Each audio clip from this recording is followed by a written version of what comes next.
هذا يا اخوان واخوات، هذا ليس حماس شباب يا دكتور منقذ، تظن انني كشيبون.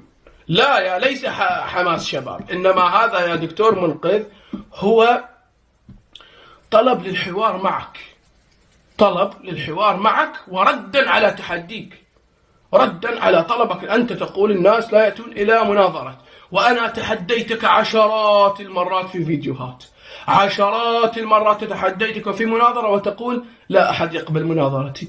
فيعني هذا كلام غير صحيح الذي كنت أنت تقوله.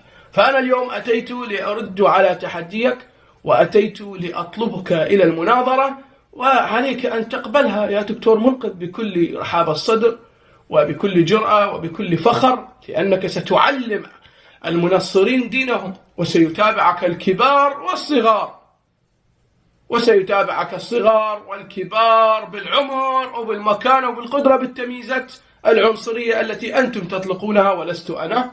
سيتابعك الجميع. فعلمنا ديننا، علمنا شنو الإرهاب اللي بكتابنا، وين الإرهاب الموجود بكتابنا، وخلينا نشوف منو الدين اللي يحرض على الإرهاب.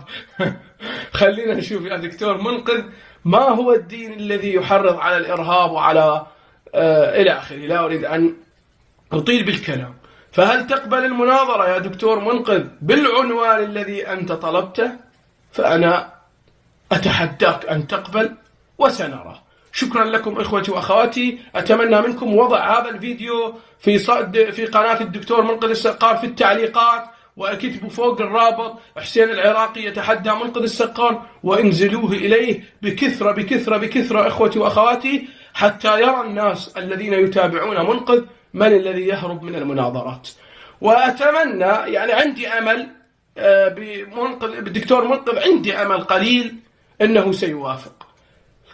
أتمنى أن لا يخيب أملي الدكتور منقذ السقار، لأن أنا أرى فيه يعني رجل دكتور وباحث ويعرف وعالم. فأتمنى يا دكتور منقذ أنه هذا الظن اللي عندي والأمل اللي عندي ما يتخيب.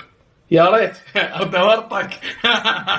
يلا يا أخوان وأخواتي، ربي يحافظ عليكم ويبارك فيكم، ونلتقي إن شاء الله في فيديوهات قادمة. وأتمنى من كل قلبي أن نلتقي في المناظرة يا منقذ، لستعلم ما يفعل بك الشباب المسيحي، وسترى ردود الشباب المسيحي على